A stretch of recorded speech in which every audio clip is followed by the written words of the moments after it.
Home renovations sounds easier than you think. Let's blow the budget. Stay tuned.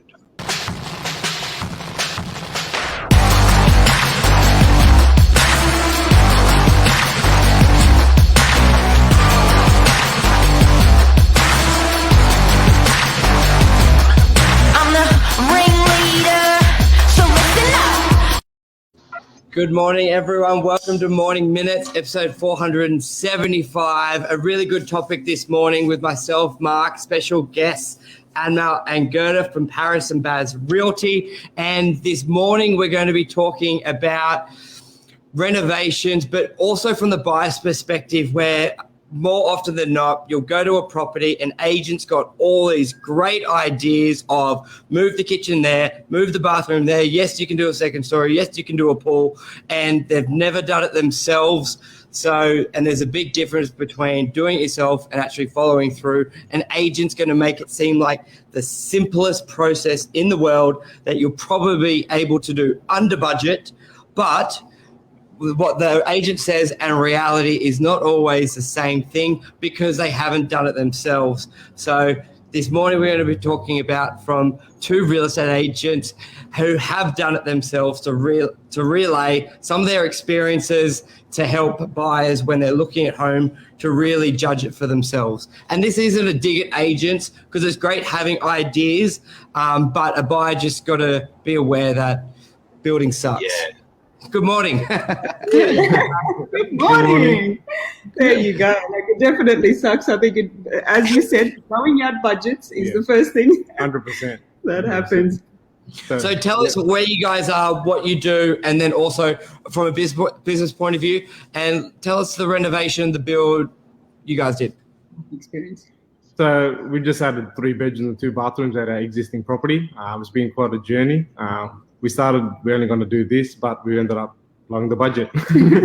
So we've added 3 bedrooms. So we're doing new flooring. So I think you got to be really careful where you draw the line because it's very easy to go overboard. But because we're living in the property with like our dream home, so we're over-capitalizing. As you do. But I think the key, the stimulus of why we're doing this, especially the downstairs part, is having that home office. Now that with what we've seen with COVID, having a designated place where you can, comfortably work from home without interruptions, that was one of the key driving factors, and then obviously other personal reasons as well. But the whole process from the way it started of, making sure that we have the right people that are going to be putting the plan on paper. I think that was the first thing that. So we engaged the original architect that designed our house because he knew exactly the structure of the house, which was easier for him to do the extension and then getting the council approval, structural engineering. So it's like building again, basically. If you're doing an extension on a contemporary design as well. So it's been quite a journey. So we're getting there. So the tiling's happening of the bathrooms at the moment. Yeah. So we're at home allowing access to the tradies. And in the background, well, that's right, access. Tell us how hard it is. Like, obviously, you're finding good trades, planning it, but I think there's a couple of things people don't take into consideration is the emotional side of it. Where, as what you said there, we're not overcapitalizing because it's our house, and people tell themselves that, then the budget doubles because when you're in the tile shop picking tiles or fixtures and fittings, did you find that basically really hard to control yourself when it's those little expenses? And obviously at each time going between that tapware and that tapware, it seems like, it's only a little bit more. But when you do that on everything, because a lot of people don't believe they do this until they start. And did you find that? It was only yesterday when we ordered new appliances. We're like, do we go this brand or this brand? Nah, we're going to stay in it for the next 10 years. Let's just go with this. It's worth the extra money. Exactly. The tiles we can give last week. You can choose a tile that's $50 square meter or $250 square meter. So obviously, when you see the test in the showroom, you go, you know what, I want to go for this one. And then you're trying to look at the different trends. Like the latest is the chevron and herringbone. With the flooring, the wooden flooring, and with the tiles in the bathrooms as well. So like, that's awesome. We're going to do that. Yeah. But then you factor in the actual installation, all of the other bits and pieces that come with it. But what I can say is doing a bathroom, it costs a bomb these days, especially if you want to do it right and if you want to make it 5-star. Yeah. So what is also Wow. is also, I would say, is lining up the trades. Because you can line up one trade and the other trade doesn't come for a week or 2 weeks. That is also very important because that causes delay in the and you lose momentum while you're doing extension or renovating. So lining up good trades and also at the right time is very important. And the other thing that we also found that worked really well this time around is initially when the house was under construction, we took lots of photos just because it was firstly, hey, it's cool, it's our first house. Let's, see now the slab's down, now this is down. But that's actually come in really handy now that we go to say, okay, well, look, this is actually how the beams were running, or this is where the pipes were. It allows us to be able to be careful when we are, the demolition's happening or the lower end, that exactly what. Where to stop. Yeah, because they're always sometimes a bit hit and miss because they're like, oh, I wonder where this cord goes. How did they originally put it? Especially, it's very hard to get the same person who may have done it 5, 10 years, 5, 10, even 2 years ago. And if they don't know, people don't really think about it, but they're actually just putting holes in your wall to find it. So having those progress pictures, but also, so knowing that, undo the progress pictures, but sometimes also keep in mind, let's see where those wires run so you actually know. So that's a good one. What's also been Mark, Mark, you go. Yep. What were the three most embarrassing things or mistakes that happened in this journey? Because you guys are experienced, you're not only in property but you built before. What were the three most embarrassing things that you don't want to tell us? Three mistakes. Three mistakes. I think what's been really eye-opening, I wouldn't say probably embarrassing, is that everything's costing a fortune right now. How we say land prices have gone up. I'm telling you, building prices, they're gone through the cost. Yeah. So that's number one. Wow. Okay. It's enormous. If you look at any trade, I think it's crazy. And I think it's also because they're just so busy. The government's done such a fantastic job stimulating the building industry that they are so busy, and being able to find the right tradesmen, they are either asking for more or they are asking us to wait. Our pool guy told us he's got a waiting list of 1 year. He can't do the pool for 1 year. Crazy. And where I think where we were expecting a certain amount, it's probably double what this guy would charge in a year's time. It's crazy. Yeah. All the good trades, they're booked out. And you know what I mean? If you want to wait, you wait. If you don't want to wait, see you later.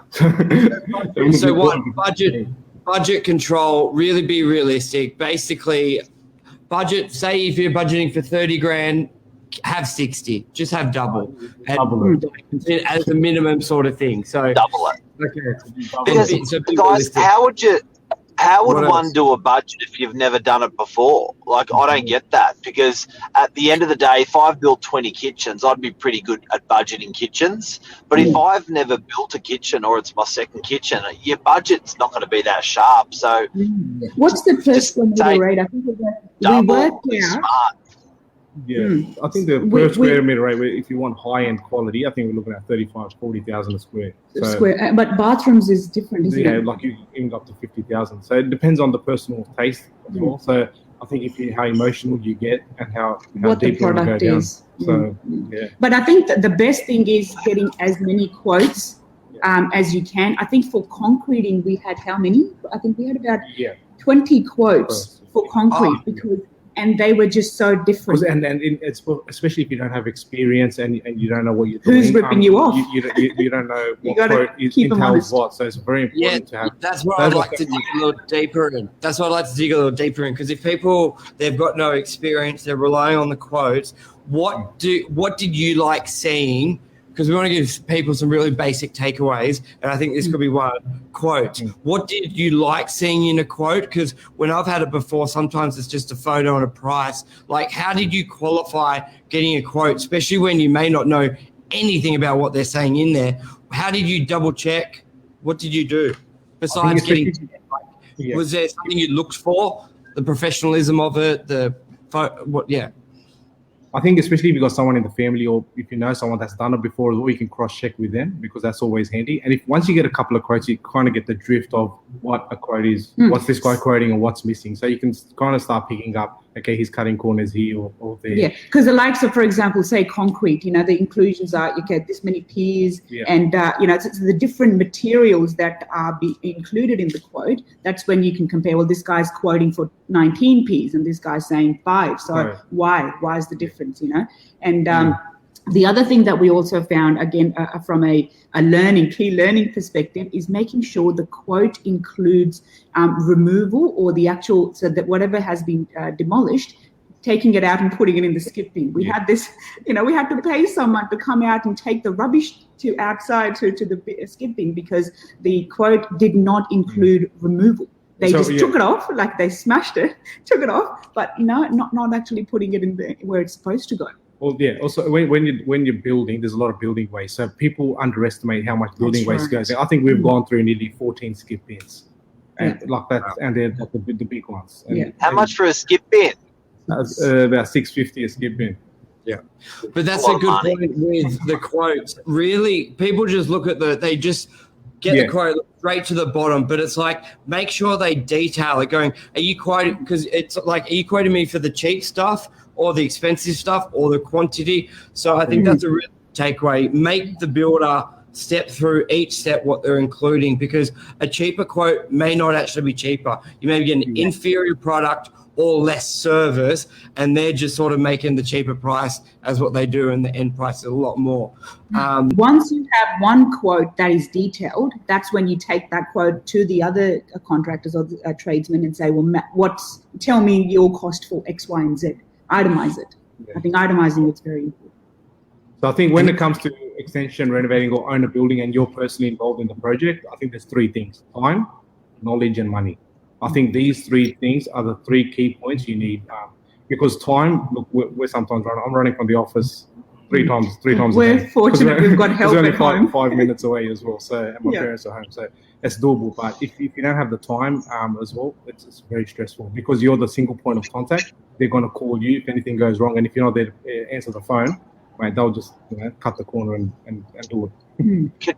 I've got a question. And this is, I think, a fundamental thing that people completely miss. You know how much you spent on your renovation, and you sort of would have a guide of how much of your time you spent doing the renovation between both of you, and what your time costs. Yeah. Your time over budget, would you say it was 30% of the budget, 50% of the budget? Like, you're talking every conversation you guys had as a couple every day since before the renovation begun to during the renovation.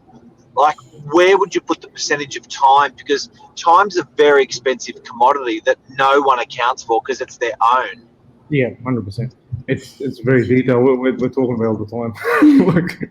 I reckon so. In comparison to what we've spent and what the dollar value of the time would be, what would be a percentage? I reckon it'll be pretty high. It would be pretty high. Would be high. Even before we go to sleep, we're thinking about it in the morning. Who's coming in the morning? But you know what? Meeting the trades. Quotes. But what we're looking at it is that, yes, it's a short period of our time.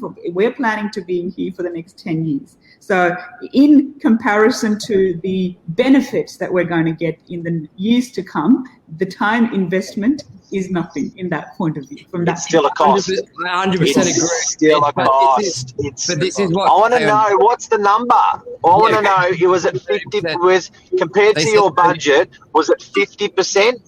Or was it 30%? Because you reckon we all know we're all going to blow out our budgets when we do a renovation by double or triple. I just did a renovation and I quadrupled my what I thought it would cost, and I thought, well, I nailed it. But I would actually, I'll tell you on what we did. I reckon in terms of time, from what it actually cost us, I reckon it was at about 50%.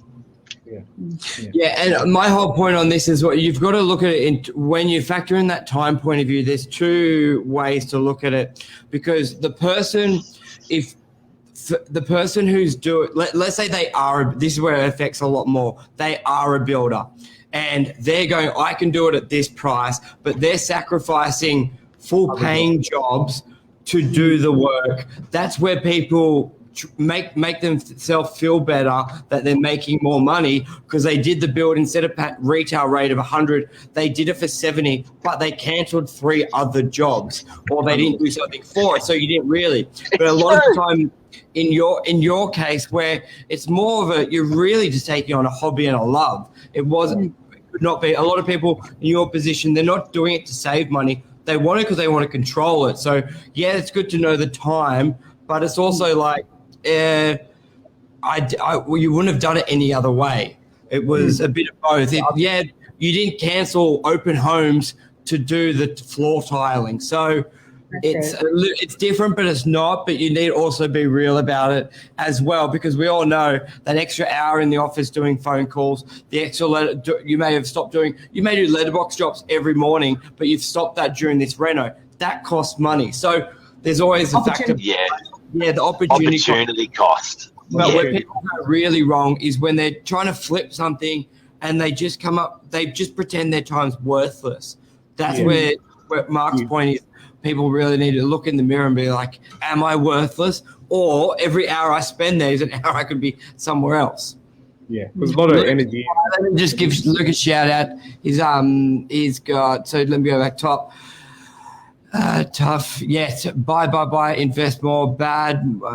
Get the experts, Mark. You once said about the reno cost. Where is it? Does capital growth outperform reno growth?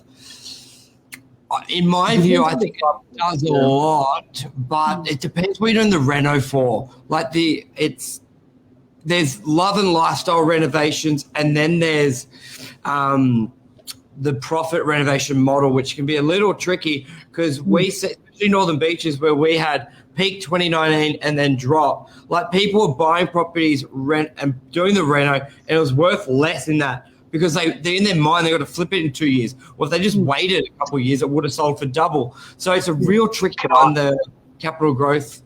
That question, good question, Luke. That's the timing in the market. Yeah, and can I tell you? Can I make you guys feel really bad because you've done a renovation? Can I make me feel really bad because I've done a renovation? Yeah. If we took that money, and put it as So if you take 100,000, you can buy $500,000 worth of property and watch it grow.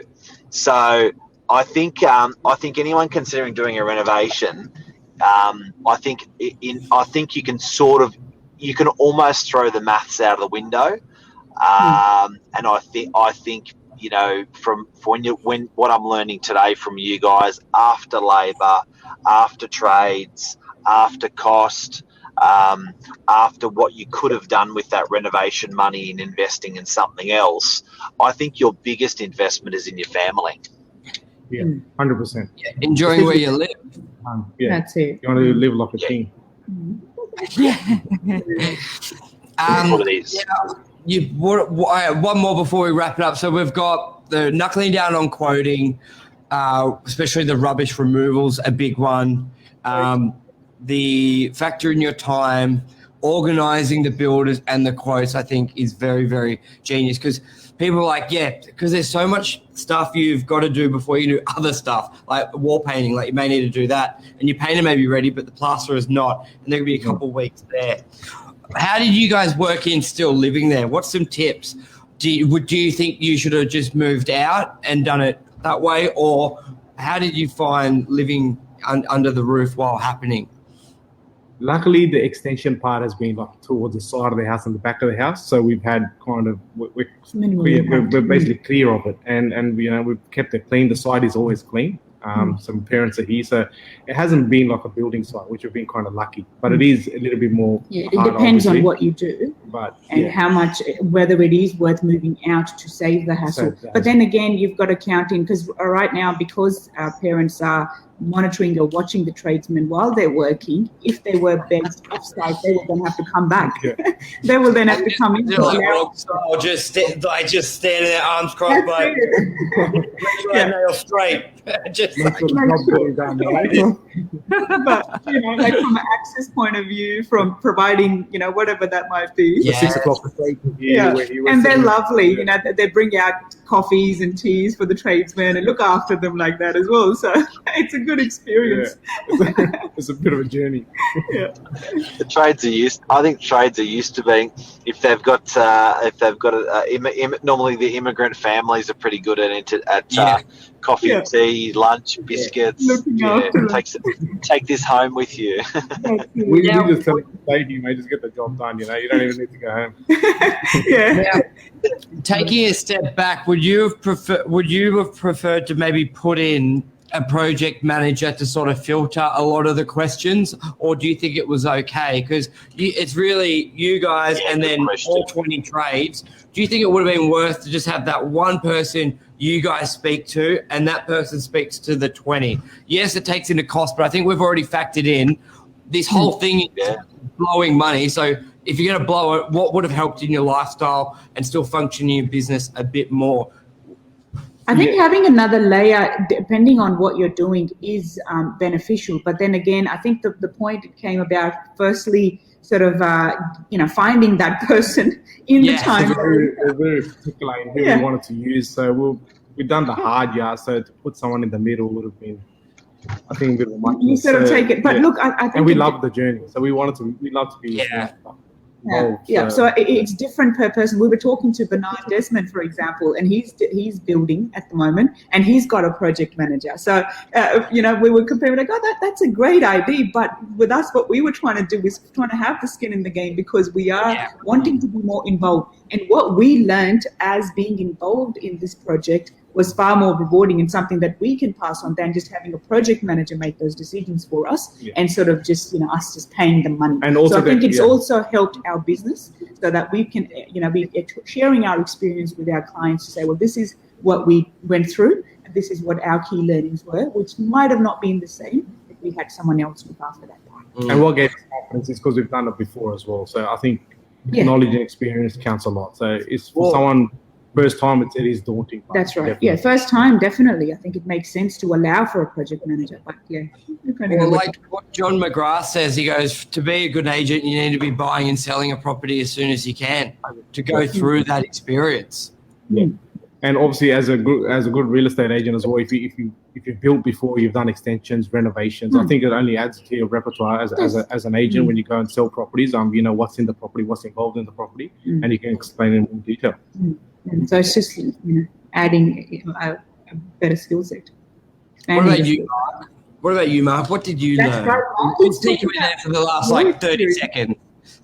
Mark, have you finished your extension renovation? Because what do you do, Mark? Yeah, we started off with the kitchen, which led on to the ceiling in the living room, which led on to the carpet in the living room, which led on to the carpet, the ceiling in the bedrooms, which led on to the curtains upstairs, and which led on to the kitchen, the curtains, the gyprock cornices, the carpets in the girls' bedrooms and the living room, which ended up being a lot of money. So I thought my mistake was allowing it to run. It just kept running and running, because you're like, well, while we're doing it, while we've got everyone here. But it was and just appliances. Like, I didn't realise how much. Because when you get a quote for a kitchen, you think cabinets, but you don't realise your cabinetry is probably going to be a third of your cost. After you get your services and your plumbing and your appliances and all that stuff, and then your flooring and then your stuff ups and nuts, crazy. So discipline, really. Just saying, we're just doing the kitchen, we're stopping here is a big one. But sounds boring. But if you've got the money and it's your home, I think the big thing here as well, we're not talking about doing an investment property. We're talking about where you're going to live. So there's no real wrong, especially if you've got the funds, obviously. Yeah, look, I think if I can definitely say, because we've been living in it now for 3 months, like it's just brand new. Like it's just everyone like it's like a new. Everyone's got the whole family's got a new toy to play with, and it's like it's very it was very rewarding. Yeah. Once it's done. Yeah, you feel that, wow, we did this. It's an achievement. It's fun. Yeah. Do it again. Alrighty. Anything else we want to speak about, or is that a wrap? I think all So good. wrap. Well, thank you very much for coming on. You both were great. Yes, Mark. If you're Northern Beaches, go to Novak. And guys, If we're in the Hills District. So does that explain enough? Is that like saying Northern Beaches or the other suburbs? What suburbs are you? The Hills District, so Norwest, Bella Vista, Kellyville, Castle Hill, West Pennant Hills, Cherrybrook, Glenwood, even the Ponds, Stanhope Gardens, everywhere. Northern Beaches, call them. But you also do financing as well. So sales, leasing, management, and financing. And finance. And renovation tips. Power couple. Project marketing. Project funding is very managing. important for all these projects.